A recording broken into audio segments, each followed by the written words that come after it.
is it time for YouTube comments? Colt's busy today. So, YouTube comments. So someone said, Brian said, Brazier will never be on the 4x4 team for Worlds. That notion is ludicrous. Even though our 400-meter talent is not near its all-time best, you would need to run 44.2 in the open 4 to make the 4x4 squad. Yeah, I mean, he's running 150 right now. That they're not getting ready to put him on a 4x4. He was out there running 143s. There would be more of a case for it because you'd be like, all right, he's showing he's being world time in the 800. So, yeah. I mean, the only way he could do it, though, if he just finds a way to run the 400 at USA's and gets 8th, then he's on at least the mixed 4x4. So, never say never. Yeah, you're a big, hey, they could run the 4x4 guy. You want to put everybody on a 4x4 who's not running the 400, whether it's Grant Holloway or Donovan Brazier. That's been your passion for years now. Doesn't matter. Now I want to start putting. I think we could find a way to put whatever the women's 4x4. Like now, there's an argument. Now that Allison Felix is gone, and right, you still have Delila, Sydney, and a thing. 3 non-400 meter runners. Mm-hmm. There are some other non-400 meter runners who could also now take that spot with Britton Wilson and Abby Steiner. So that'll be kind of wild. Again, because at least there was at least one athlete on that 4x4 at the Olympics that ran the 400. Yeah. If you now throw in an Abby or a Britton Wilson, now we'll have all 4, none of them in the open 4. Be kind of wild. I have to think someone's going to break through in that women's 4 eventually. It's got to happen. Same thing with the men's 400. There's going to be another guy. Like if Curley doesn't run, I guess the pick would be, some combination of Cherry, Norman, and Ross. But Cherry's got the bye, so then you'd need another person there. I have to believe there's going to be somebody who is a little bit off the radar right now or who runs really well in NCAAs who were like, oh, okay, that's the person. That's the hot hand right now.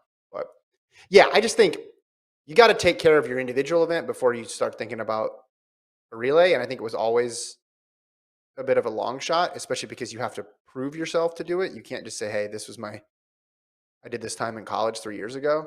So the idea that he was going to ever run a 400 at USA's or late enough in the season to where you get a fast enough time to then get added on, I thought was always a long shot. And now, I think I agree with the commenter because there's just so much depth you have to overcome in the US. If it was a different country, sure, whatever. Yeah. Next comment. Kevin, can you take that clock thing off? Cole, I can't see the comment. Is there a way to take the clock thing off? I know people can't see that. This is about the I know, but I can't. This is from Wendigo. Kevin, you bungled this royally about the this is the Julian Alfred, was it Windater? Yeah, no, I listen, you know who said that he bungled it? Me, in the middle of that segment in the video. I said, hey, I screwed this one up completely because I had said in the previous segment that Melissa Jefferson had the fastest wind-aided time. And then the very next segment, I said, wait a minute, that's not right. Julian Alfred's time was wind legal. And then I went on the T-First thing and I said, why isn't this one here? And you said, well, that's because the other one was faster because they count. You just messed up. You just messed up again just now. You just said that Melissa Jefferson had the fastest wind-aided time. Wind legal time. It wasn't wind-aided. Yeah, so it's like you're bungling up the unbungling. The cleanup. Yeah. Clean up in aisle Kevin, and then I screwed it up again. But it was confusing.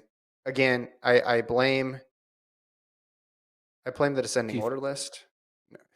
Should they include those times in there? I guess you have to. They include it up to plus 4.0. Yeah. Wonder how they decided that. I don't know. Flip the coin. Yeah. And it landed on the heads 4 times. So, all right, 4.0.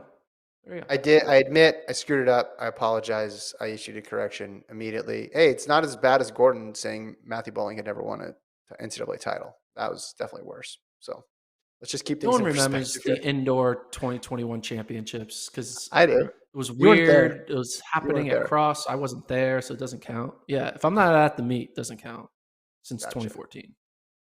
That's the rules. All right. I don't write them. Those are just the rules. We got 3 more to get to. What the hell is a rabbit? Never seen where someone just quits, but I don't really watch it. Interesting. Big Womp. First of all, Big Womp, great name. Also, welcome to track and field. I appreciate you What the hell is a rabbit? trying to learn what a rabbit is. What is a rabbit? I don't know. The idea of a rabbit is it? The race he was commenting on, I think rabbit was in the title because there was 2 races. Yeah, bizarre double rabbit. So you had the person who was there, we all knew was a pacer, but you don't typically see 2 pacers in an 800. 15 maybe on some really high level races. You see it 5,000, yeah. But 800, to have someone in there that apparently nobody else in the field knew was a rabbit, because remember when Yanni went around him, if he knew he was a rabbit, I think he would have stepped off to the inside, or at least waited and then gone on the inside. So I don't think anybody knew what the heck was going on in that race. But yeah, that is a rabbit. Big Womp. Why do they call it a rabbit? Do we know? I think it's a horse racing callback, right? Because they have or not. Sorry, is it? It's for like dog dog- racing. It's a dog racing thing? Yeah. Oh, yeah. There's Okay. a little mechanical rabbit that the dogs would chase. Dog horse. They should do that. They should. I know we have this whole wave light technology. They need to bring out old school style mechanical rabbit attached to like a giant piece of metal that's attached to the track, and it just swings around. That'd be freaking awesome. Screw Legend, the mascot. I want a mechanical rabbit at track meet. There you go. Don't say that about Legend. We're trying to meet Legend. All right, sorry, We're gonna Legend. get on We're trying to get you on Legend's- the pod. Legends. What will be the first question you'd ask to Legend? Do you think Legend? I'll ask him. Are you on any dating apps? I'd be like, is there like Chez at the is there a Bowerman? mascot only? Chez Bowerman. It's gonna be Chez inside the mascot. That'd be great. That'd be cool. All right, He next should one. pull off a heist and steal the Bowerman. Another comment from Chill Regular. Great name. Knighton isn't ready yet. I think he peaked early and it's gonna choke in the end. Ooh. Whoa, whoa, whoa, whoa, whoa, whoa, whoa. Whoa. What evidence do we Talk have? about.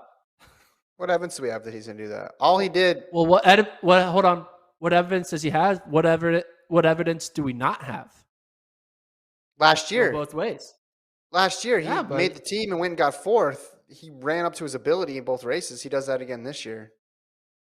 I think Chill Regular is not giving Knight enough credit. I'll say that. Would you be he's- surprised if Ari Knight Hey. if Ari Knight ends up winning the title? Would you be surprised? Would you be surprised? Absolutely not. Yeah. I mean, I would be like, holy shit, that just happened type surprised. Like impressed and like, wow, we're witnessing something amazing type surprise. But I wouldn't Yeah. be like, who is this guy? But look- we're like, oh yeah, it makes sense, but it's still gonna be surprising. Take any other event though. Take the 4th place person from the Olympics and then fast forward them into 2022, and they run an all-time mark that's much faster than anybody else has run in the year. In any other event, you'd probably be, hey, that's a favorite. Not all events. If who got? I'm trying to think of who got 4th. That's really a hard exercise. I could maybe not even that. I could say what. So you're saying every? How about this to make it simple? Every bronze medalist Not literally every could event, win. but Because look at the marathon. I guess you have to. I don't think Molly Seidel's going to win, like, gold. Well, I guess you have to look at the fact that he ran faster than any of his contemporaries have run. Let's just say that. Yeah. Obviously, Blake's run faster, but because if you take 4th place from the 100, the 200, they still have to compete against Elaine Thompson, hurrah. But Knighton's time puts him with, one person who's barely making finals at this point in his career, and then Bolt, Michael Johnson, who are both retired. So from that perspective is what I'm saying. I think we sometimes overthink this stuff, but again, not a shoe-in. I underthink. Not a shoe-in. I underthink a lot. I never overthink. I just underthink. We got one more, Colt.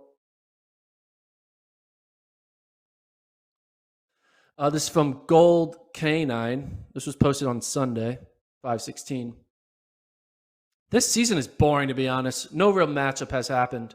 This is in response to Christian Coleman running in the Tokyo time around no one. I mean, You're not wrong. He's also not right, if that can make any sense. I think there's been some exciting things that have happened so far. I mean, the Coleman versus Jacobs in the 60 indoors was not boring. That was pretty exciting. But I will say it hasn't been banger after banger after banger. But I also think we still have a chance to get the bangers. I think it's in a weird way, it feels like it's late in the season. It's also kind of early, right? There's only been one Diamond League so far. Right. I mean, people are going to be running all the way through September. So I think the bangers are going to come. Obviously, the most of the bangers are going to be really truncated in NCAA, USA, Worlds, and Europeans, right? That's going to be where all the major bangers are going to be. But you're not wrong, but you're also not right, because it's like getting upset that it's like comparing where's the game 7 in October for an NBA game. It's like, guys, it's early season. You're going to get a couple highlights, couple dunks, couple fun blowouts and comebacks, but the real season starts later in the year, and I think the same thing for track. I think, is he talking, or this comments are they talking specifically about the 100? Is that how you're responding to it, or just track in general? I'm assuming track in general, but then I'm putting it through the eyes of the sprints. Well, let's talk about the 100. If Marcel Jacobs doesn't get food poisoning, then we would have seen gold versus silver, and then throwing in Omanyala in there. Yeah. In 2 days, right, we're going to see Bromell versus Omanyala versus DeGrasse. So you're getting a lot of the top 10 competing against each other. And then you have pre coming up at the end of the month, which is everybody. Basically, it's a pre-World Championships. And think about the previous era.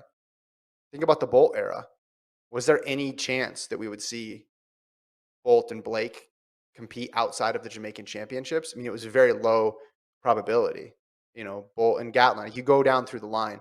So this is obviously a different era where more of these athletes are racing against each other. And then even if you just want to stick to the women's side of things for the 100, you're going to see, Fraser Price ran against Mboma. Elaine Thompson-Ross is going to run against Gabby Thomas and Dina Asher-Smith. Like, there's not this whole ducking thing going on. Yeah. And if they are, it's a little bit more low key, and there's so many other people that can fill their spot. It's not a deal. The 100 is not relying on one person being there to know anything about the event. And I think it's a different type of event because of it. And in some ways it ends up being more interesting for people just day in, day out watching track. Obviously it doesn't have that high of peak without someone as big as Bolt in it. But it's been about what I've expected so far. But I'm with you. I think it's gonna pick up, and it's gonna be good, because I don't think the incentives aren't gonna be in line for people to duck. The incentives are gonna be for them to race each other. Email the show. Leave more YouTube comments. We want to guess your PR. FloTrackPodcast@gmail.com. Like, subscribe. We want to get to 5,000. We want to get to 15,000 subscribers. I think we're at 14,000 right now. So there's just 1,000 of you. Just do one little thing and click the like button and subscribe button. That'll be great. And join. We'll do our bonus pods for you. So yeah, a lot of things going on. We're excited this week.